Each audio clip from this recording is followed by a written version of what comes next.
importante. Lo vamos a analizar en estos próximos minutos de la mano de Eva Popcheva. ¿Qué tal? Muy buenas. Hola.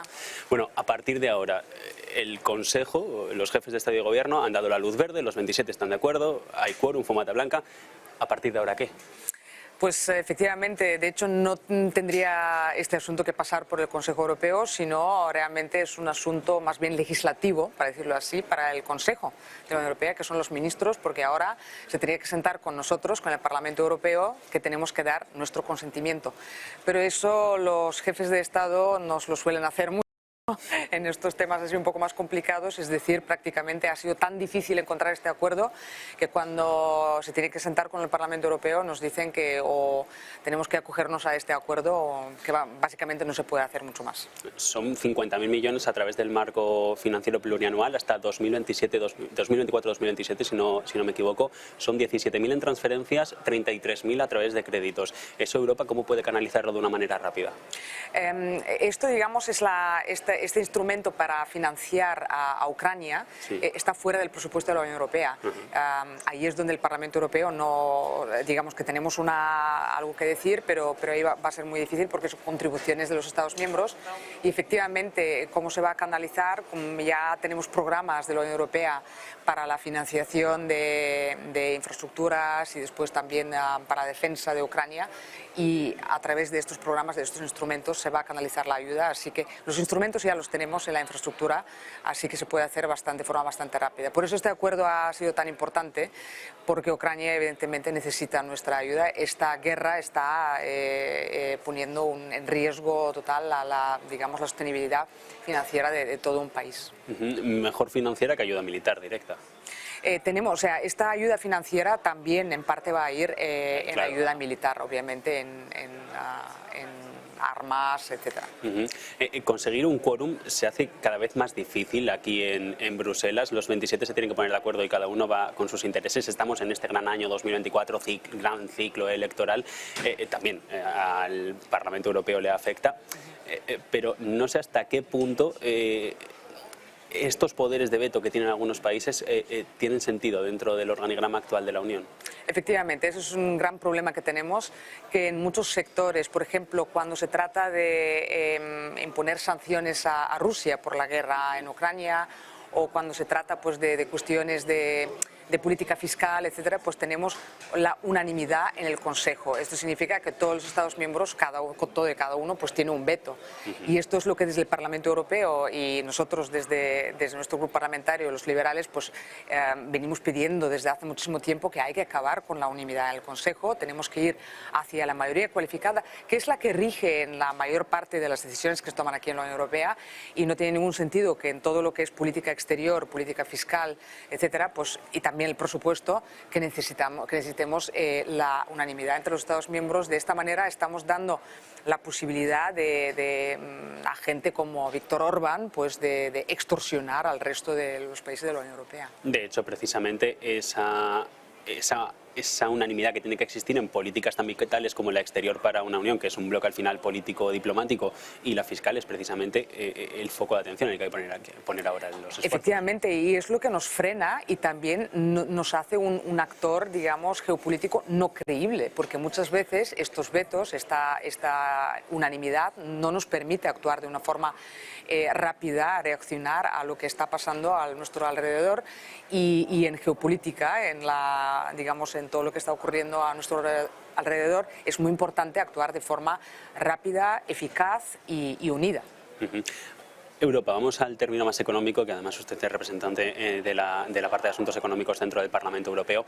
Ayer si no me equivoco, ayer martes, datos de PIB, escapábamos por la mínima de la recesión técnica al estar en estancamiento, no tener 2 trimestres consecutivos de retrocesos. Hoy hemos tenido el IPC, los precios aminoran. La situación, ¿cómo se analiza desde el punto de vista político ahora mismo? Bueno, hemos tenido un crecimiento del PIB importante en ese sentido, de 2,5%, pero también hay que ver que el crecimiento se debe en gran parte a un gasto público muy elevado. Por ejemplo, en el tercer trimestre de 2023, el gasto público ha crecido en 1,4%. Esto es bastante claro, y desde el 2019 pues, ha aumentado un 10%. Entonces, esto está ocurriendo antes de reformar las reglas fiscales. O sea, tenemos todavía la cláusula de escape, por lo tanto, esto todavía el gobierno se lo puede permitir, pero claro, estamos reformando también las reglas fiscales, entonces habrá que retener el gasto público. Por lo tanto, hay que tener esto en cuenta. Por otra parte, nuestra economía está creciendo y esto es algo positivo porque no estamos expuestos tanto al gas como otras economías, por ejemplo, la alemana, etcétera. Y por otra parte, tenemos menos industria que otros países y exportamos menos a China. Sabemos que la economía china también se ha ralentizado bastante y todo esto nos ha permitido crecer más que otros países de la Unión Europea, pero no son realmente razones muy positivas para el crecimiento. Claro, porque ahí está otra de las, vamos a decir, patas cojas que tenemos. En España el crecimiento se ha visto con una merma de la formación bruta de capital, por lo tanto la inversión no está existiendo, al menos en un sector que es secundario de alto valor añadido como es la industria. Efectivamente, la inversión ha disminuido. Y algo que me preocupa bastante es que, digamos, todo lo que es inversión pública está reemplazando la inversión privada. Esto lo vemos, por ejemplo, a través de los fondos de recuperación, que también han tenido algo que ver con este crecimiento del PIB que observamos en España, aunque podría ser mucho mayor porque la implementación de los fondos de recuperación es muy lenta en España y no está yendo tal y como tiene que ir. Pero lo que estamos viendo es que estas inversiones públicas básicamente no están atrayendo inversión privada y esto es bastante peligroso a medio plazo. Claro, porque ahí está otro de los grandes problemas, que la hucha del Estado, las arcas públicas, no son infinitas. No lo son y en muchos de los casos no tenemos ni una hucha, ¿no? De hecho, escuchaba ayer a la ministra, ¿no?, de hablar de la hucha de las pensiones y realmente la hucha de las pensiones, por ejemplo, no existe como tal. Sí, que se quiere subir ahora a través del mecanismo de equidad intergeneracional, pero de momento esos son pasitos muy pequeños. Dejaba caer dos temas principales. La reforma, por un lado, fiscal, de normas fiscales en la Unión Europea. Todavía tenemos la cláusula de escape. ¿Cómo van las negociaciones para tener ya el nuevo marco? Efectivamente, estamos en plenas negociaciones, el Parlamento y el Consejo, para reformar nuestras reglas fiscales. Lo que estamos intentando básicamente es de revertir esta tendencia que siempre tienen los gobiernos de unas políticas fiscales procíclicas y de obligarlos a hacer unas políticas fiscales anticíclicas. ¿Qué es lo que quiere decir? Pues que tienen que ahorrar en tiempos de bonanza económica, ¿no?, para poder gastar cuando las cosas no vayan tan bien, en vez de hacer recortes. Y esto a los gobiernos normalmente no se les da muy bien. Y esto estamos intentando hacer ahora con las reglas fiscales y también hacerlas más flexibles, porque no es lo mismo tener que reducir una deuda como la española del 110% del PIB que reducir una deuda mucho menor como es la alemana o de Luxemburgo, etcétera, de los países de la Unión Europea. Pero con más flexibilidad viene también la necesidad de más responsabilidad. Y ahí es donde el Parlamento Europeo lo que va a insistir mucho en estas negociaciones con el Consejo es de dar un papel muy importante a las IFIs. Las IFIs son las autoridades fiscales independientes, como la AREF en España, que tengan que producir o, digamos, proporcionar datos de crecimiento económico, etcétera, porque allí hemos visto ya, pero por ejemplo, luego se les tiene que hacer caso. No, no Claro. se les hace mucho caso, pero por lo menos informan el debate y dar la posibilidad a la oposición política, pero también a todos los actores, también a la Comisión Europea, al Parlamento Europeo, de poder realmente analizar si los datos que proporcionan los gobiernos de crecimiento económico, de la deuda, del déficit estructural, etcétera, son fidedignos. ¿Pero importan los datos en un debate como el económico que está tan politizado hoy en día? Sí que importan porque, por ejemplo, cuando tenemos unas previsiones de crecimiento económico, que sé que es muy difícil, pero del Gobierno y, por ejemplo, por otra parte, el Banco de España o la AREF, ya hay una diferencia del 0,3, esto puede parecer poco, pero puede convertir una deuda insostenible en sostenible. Claro. Por lo tanto, eso es muy importante a la hora de analizar los datos. Bueno, para esto de la deuda, el Banco Central Europeo siempre tiene la red.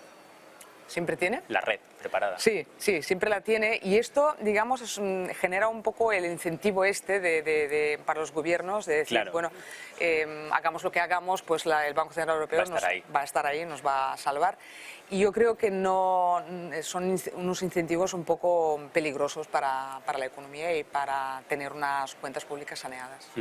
Nuevas reglas fiscales y ahora con el debate en las calles de los agricultores hemos tenido precisamente hoy aquí en Bruselas manifestaciones incendiarias, vamos a decir. En Francia también hemos tenido los asedios a París que se le han titulado en algunos periódicos y precisamente Macron hoy en el debate del Consejo ha metido este tema en última hora. ¿Cómo hay que ayudar al sector primario y cómo lo está haciendo el Parlamento Europeo? Creo que efectivamente... Porque la PAC es una política importante, se lleva casi un tercio del presupuesto. Es una política muy importante en la Unión Europea, hay que reformarla, no está funcionando de la manera que tendría que funcionar. Yo creo que muchas de las demandas de nuestros agricultores están justificadas. Ellos deberían recibir por su producción pues, unos precios justos, tienen unos gastos también muy importantes. También les estamos exigiendo que se adapten a la transición ecológica y esto también es importante y hay que perseguirlo, pero entonces hay que apoyar a nuestra industria alimentaria. Lo que quiero decir es que acabo de escuchar unas declaraciones, por ejemplo, de Ségolène Royal, que es una, digamos, muy destacada socialista francesa, que ponía en duda de que, por ejemplo, digamos, la producción de productos agrícolas bio en España pues no son realmente de calidad o no se ajustan a los estándares europeos, y eso me parece absolutamente inaceptable y tenemos que verlo como un problema europeo en general. También cuando hablamos de acuerdos de comercio con terceros países que tienen también que cumplir con nuestros estándares tan elevados en cuanto a sanidad, etcétera, pero no combatirnos uno entre otros, o sea, entre los países de la Unión Europea. Es muy peligroso. Es muy peligroso, está en contra del mercado único de la Unión Europea, claro, que nos ha permitido este enorme crecimiento económico, también a Francia y también a los agricultores franceses, y por lo tanto este no es el camino. Mercosur es uno de esos tratados de los que se queja Francia. ¿Existe competencia desleal en la Unión Europea? Dentro de la Unión Europea no existe competencia desleal, pero con terceros países efectivamente puede existir si en estos acuerdos de comercio, de libre comercio, no tenemos cláusulas de sostenibilidad, cláusulas de que se tengan digamos, que cumplir los mismos estándares que tenemos aquí para nuestros agricultores y para nuestra industria. Y esto es lo que hay que hacer. No cerrar nuestros mercados, porque necesitamos también, y nuestra industria necesita también poder exportar a estos países otros productos, y por lo tanto es normal que ellos, por otra parte, pues quieran exportar a la Unión Europea sus productos, que en muchos de los casos son productos agrícolas, pero tenemos que imponer nuestros estándares. Lo que no podemos hacer es exigir a nuestros agricultores unos estándares y después permitir que entren a través de estos tratados de libre comercio pues productos que se han producido con otros estándares. Me comentaba fuera de micro que usted también dentro del Parlamento Europeo lleva el tema de los mercados de capitales. Se habla mucho de los mercados de capitales en Europa, de esa unión. Digamos que hay dos grandes firmas, SIX por un lado, que controla Suiza y Madrid, y por la otra, bueno, Madrid y las bolsas y mercados españoles, todas las plazas, pero Madrid la principal, y luego Euronext con el resto de bolsas. ¿Es práctica una unión de capitales tal y como tenemos ahora mismo concebidos a los mercados aquí en Europa? No existe. La unión de capitales prácticamente no existe, como sabes, porque efectivamente tenemos, creo que son 35 bolsas, más de 22 operadores. Tenemos que consolidar todo esto. Pero te puedo decir, nosotros estamos negociando, por ejemplo, ahora el paquete sobre la salida a bolsa con el Consejo, con los Estados miembros, y estamos proponiendo cosas desde el Parlamento Europeo muy novedosas para, por ejemplo, startups, para empresas familiares, para que puedan salir en bolsa de manera más fácil, y se llenan mucho la boca los gobiernos de todos los Estados miembros de la Unión Europea sobre la necesidad de realmente tener una unión de mercados de capitales, pero cuando se trata de realmente adoptar una legislación que da un paso en esta dirección, es muy difícil de negociarlo con ellos porque realmente no quieren. Europa puede tener un Wall Street. Pues eso, a mí me gustaría que tengamos un Wall Street y que tengamos también un Silicon Valley europeo, pero la verdad es que muchos de los Estados miembros lo ven, digamos, ponen muchísimas pegas, ¿no? en este sentido, así que no lo veo factible en los próximos años. ¿Quiénes son los que ponen más pegas? Pues casi todos, te diría que casi todos, sobre todo los grandes, porque tienen también unos lobbies muy importantes en sus países. Y esta fragmentación de los mercados pues ya les va bien a algunos de ellos. Yo creo que tendría que tener la mirada mucho más puesta en el futuro y también que no competimos entre nosotros, sino que nuestra industria compite, nuestras empresas, con las empresas americanas, y por eso tienen que poder financiar mucho más en bolsa, que es una financiación mucho más barata también. Nosotros, y transparente. Nuestras empresas, más transparente y también mucho más eficaz para aquellas empresas de mucho riesgo, de mucha innovación. Nuestras empresas todavía básicamente se financian a través del sector bancario, que está bien, pero también tenemos que abrirles estas otras posibilidades. Dos preguntas más, muy rápidas, más desde el punto de vista político. La ley de amnistía, ¿cómo se ve en Bruselas con estas reuniones que hemos tenido, Bolaños, González Pons, Reinders y la cita que tenemos en febrero? Pues la verdad es que se ve con muchísima preocupación por parte de la Comisión Europea, pero también aquí en el Parlamento Europeo, sobre todo ya desde el principio, porque amnistiar a políticos, ¿no? O sea, cargarse la igualdad ante la ley, sobre todo para políticos, esto aquí en la Unión Europea no se ve nada bien, se ve como un ataque al Estado de Derecho y por lo tanto el ataque al Estado de Derecho en España es un ataque al Estado de Derecho de la Unión Europea. Por tanto, no se ve con buenos ojos y, sobre todo, este relato que los separatistas catalanes tenían aquí en la Unión Europea de que son víctimas, de que realmente pues, simplemente no les queremos dejar votar, etcétera, con la trama, por ejemplo, rusa ahora, que se está hablando mucho de los links entre Puigdemont y una eurodiputada letona que es espía rusa y en general con el gobierno de Putin, pues eso les está haciendo muchísimo daño y aquí mucha gente pues se está dando cuenta que lo que está ocurriendo y justo ayer pues la Comisión Europea nos confirmaba que efectivamente está investigando esta ley de amnistía ya de forma formal para ver si se ajusta o no al derecho de la Unión Europea. Por el otro, las elecciones, ¿con qué ánimos vamos a la cita de junio?